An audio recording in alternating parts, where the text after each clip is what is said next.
Welcome back everyone on YouTube. This is Lewis Trans, aka Lewis Jamer Fanfiction, aka LM25 of the Xbox Live, and today I'm just going to talk to you about my thoughts on Transformers: Age of Extinction. Now, I'm just going to start with the good things that happened, but then I have to get through the one major issue I had with this movie, and I think pretty much most of you people know what I mean. So, let us begin. Now, basically, I always thought that the Transformers movies were quite a unique experiment created by Michael Bay. Sure, it had flaws. Sure, it had too many characters. Sure, it got the most weirdest designs out there. But let's be honest. Michael Bay Transformers does have the uniqueness of it all. It has unique action, interesting comedy segments, and if you can ignore the human stuff, you understand the focal points of it all. So when they announced the fourth movie, the Age of Extinction movie, I'm like, okay, they're doing another movie. This is gonna be interesting. Now, I've watched this today, so just to let you know, the time I recorded this was the same day I've actually watched the movie, and let's be frank. If this is gonna be like a week or two late or so, it's just on my fault. So, my bad on this occasion. But let's just stick with the good stuff. See, the Transformers: Age of Extinction was okay. I mean, it's a whole lot better than the last three movies in particular. The design's a lot better, although it still looks busy. You had the returning cast of Optimus Prime and Bumblebee, but we had issues with the couple of the other characters, which I'll get to later on. And let's be honest, the bad guy Lockout is pretty much a unique badass when you have a head turning into a cannon. And due to some of its flaws, especially the one I'm gonna start talking about, it does bring back the good old school version of the Transformers. Basically not much of the three movies, which was pretty much sidekicks, which the Transformers were pretty much sidekicks, especially the Autobots. So yeah, it was a pretty unique movie, pretty good, and I think it has its merits. Okay, now that I'm done with the good stuff, let me talk about the issue I had with the movie. Now, I'm pretty sure it's already been spoiled through the trailers and commercials, but I just want to get this out of the way with a little bit of that subplot that didn't really need to exist. Okay, so here's the thing. It was years after the Chicago event, and it turns out the human race was pretty much paranoid of the Transformers being on this planet. In reality, to the public, the government was keeping them secluded while they hunt down the remaining Decepticons. Unfortunately, that was pretty much one big lie. The truth of the matter is, the humans are hunting down the Autobots with the help of the bounty hunter Lockdown, and they're killing them and using their body parts to create knockoff versions of the Transformers. Let me say that in a much clearer way. The human government split ties with the Autobots. Nest is no longer existing, and the Autobots have become fugitives while the humans hunt and kill them to create transforming weapons. Really. Roll that in your head for 1 second. If the plot's that dumb, mediocre, dumb, pointless, dumb, senseless, dumb,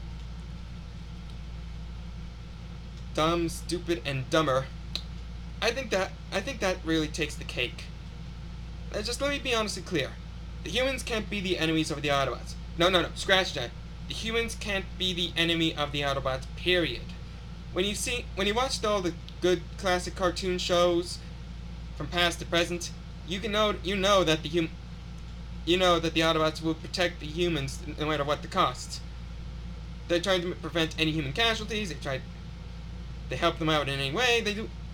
They don't become enemies with each other. That's how it all goes. Apparently, someone within the studios decided that in order to do a little bit of a fresh reboot, which is pretty much a light reboot on some occasions, they want to make the humans bad people, so the Autobots have a new enemy to take care of.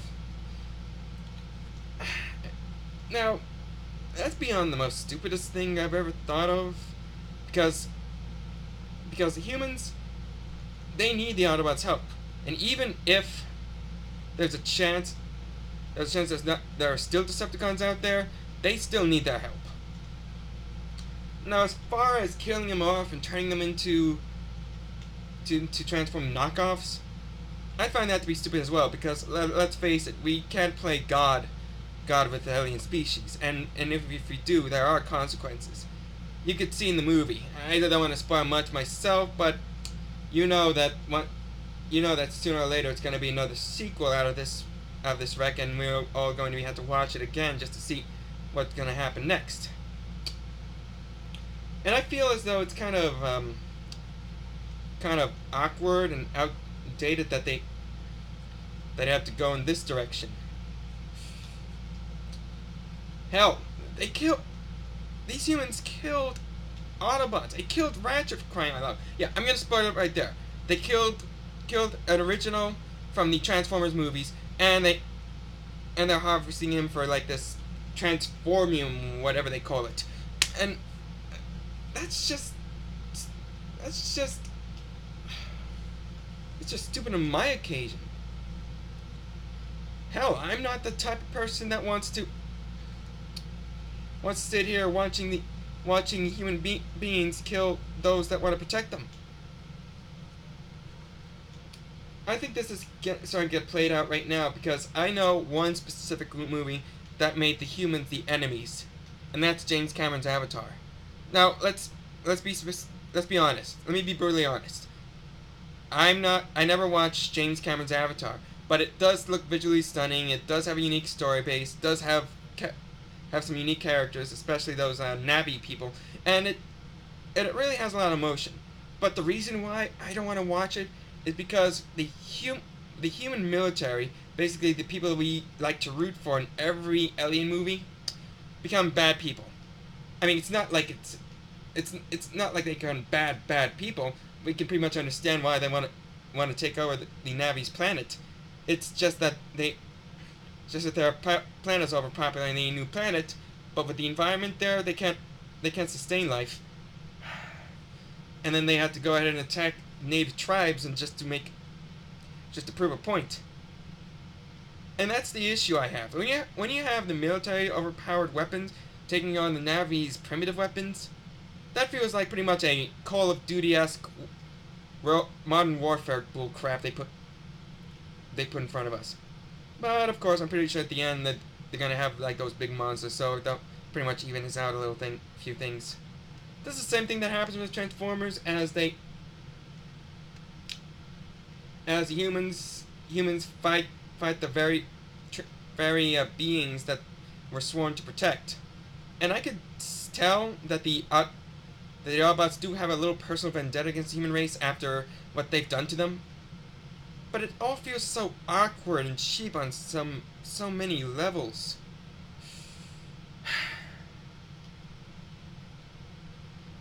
I know that this is too much for me to bear, and I can understand the issue I have with this movie. But if they want to make a fourth movie, at least have some of the Decepticons.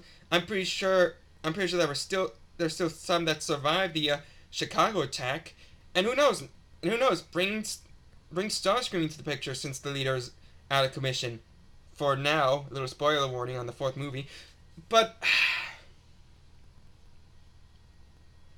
and still, even if you want to make humans bad people, why not put up a little terrorist organization that involves killing the Autobots and using their bodies to create weapons of their own, vis-a-vis Mech from Transformers Prime?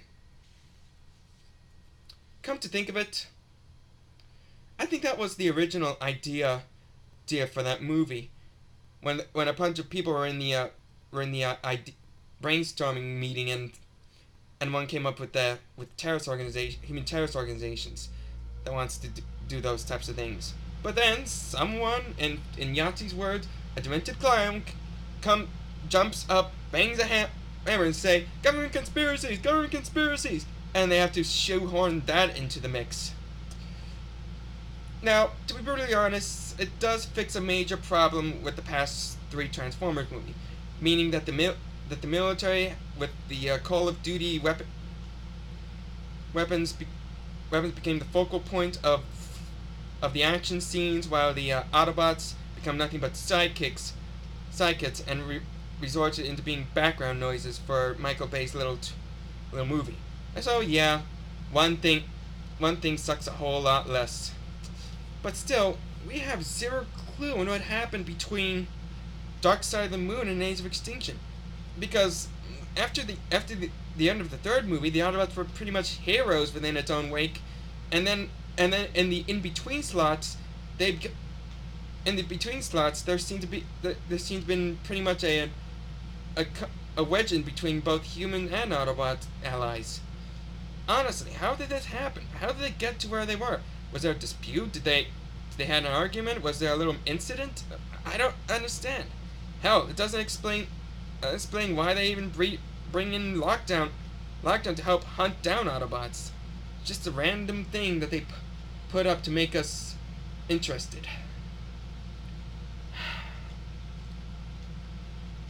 Look, on some occasions, I can't blame Michael Bay for making another Transformer movie, because, let's be honest, we've been always blaming Michael Bay for making Transformers movies since the first. And I can't blame the audience for watching this stuff. After all, there's not much to watch in the movie theaters anyways, and unless people are flocking into theaters to see this E.T. ripoff of Echo, then I think everyone will be interested in coming back to the Transformers movie to begin with.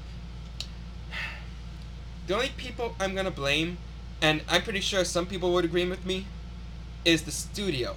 Either Paramount, DreamWorks, whoever that decides on greenlighting a fourth movie. Because after the past three movies, we all got up and say, yep, we're pretty much done with this mess. We don't have to sit through another bad Transformers movie. But then someone in the studios decided that since all three Transformers movies made a whole heap of money, they decided on making a fourth one just to make more money out of it. Now, this is the same problem that plagued Pirates of the Caribbean on Stranger Tides. After a trilogy of great movies that people liked, someone within Disney decided to make a series out of it and release the fourth movie to the masses. But after watching the movie, realizing that the story doesn't work, the writing's all over the place, characters that aren't as good as the original, and subplots that don't make sense or just come out of freaking nowhere. It was a terrible excuse of a movie, and it forced Johnny Depp, aka Jack Sparrow, to be the main role when in the past three movies he was pretty much a supporting character for other main roles like Orlando Bloom. This is the same thing, and the Transformers made the same thing. Story that doesn't work, writing that is misplaced, characters that are no good, and plots that don't, especially the human becoming enemies with the Autobots, just doesn't work. So why the hell do you make the same mistake a previous franchise movie done? I don't want to be bragging about this little issue. I think they should have done something a little better than that. If they want to make a fourth movie, at least reboot the whole damn thing from scratch. Give us visuals, give us a good storyline, give us the Autobots as with original designs that don't have them moving around in multiple places. And for God's sakes, put up a new director. I know Michael Bay is pretty much an obvious choice, but let's face it, he stated that he wasn't a big fan of Transformers. Since we all grew up with Transformers, he grew up playing toy soldiers. And it's obviously weird that the studio keeps on pushing Bay to make more Transformers movies. If you want to make a Transformers movie, you need to put up a director that understands the source material. Bring up directors that did all those Marvel crossovers with the Avengers. Bring up veterans like, say, George Lucas, since his own little sci-fi series has been sold to Disney. Hell, why don't you bring Sam Raimi into the mix? After all, he does good work with his source material. The, the three the three Spider-Man, although the third one was kind of a bit of a confusing and bad one, were all straight up action compared to the Twilight-esque reboot that we have to drown through and wait until the action comes up. And even though there's not much of action within the Great and Powerful Wizard of Oz, at least that movie he created had stunning visuals about how weird the Land of Oz is like. It have him direct the Transformers movie so he can combine the action and the visuals together, and you make a perfect movie. But honest to God, please don't consider hiring Bay over and over and over and over again just because it's a Transformers movie. Now like I said, I did like it for its merits. You see Autobot fights all the time, and even though we have originals like Optimus and Bumblebee in the mix the other characters like Hound and the other two. I mean, they want us to know that we're familiar with them, and I feel as though I'd never even heard of those three in my life. And I'm pretty sure it was in between Dark Side of the Moon and Age of Extinction that they made their appearance, and not. Ugh. And even though the Dinobots, the ones they've been promoting senselessly, even though if they had a little short appearance at the end, and at least they were fun to watch because they were pretty unique. They were like straight up mechanized warriors that has purpose. Though I gotta admit, the swoop with the two heads is kind of a little off. Oh no, pretty much an okay movie. Wish it was a whole lot better if it was rebooted to the point where it started all over again with a much better director and not focusing on too many humans. I give it a recommendation if you guys are interested in watching, but I'm pretty sure after you finish watching, you all might have to go back to your homes and watch Netflix online just so you can watch the original series, be that of G1, Beast Wars, and Prime. All in all, it was an okay movie. For crying out loud, what were they thinking?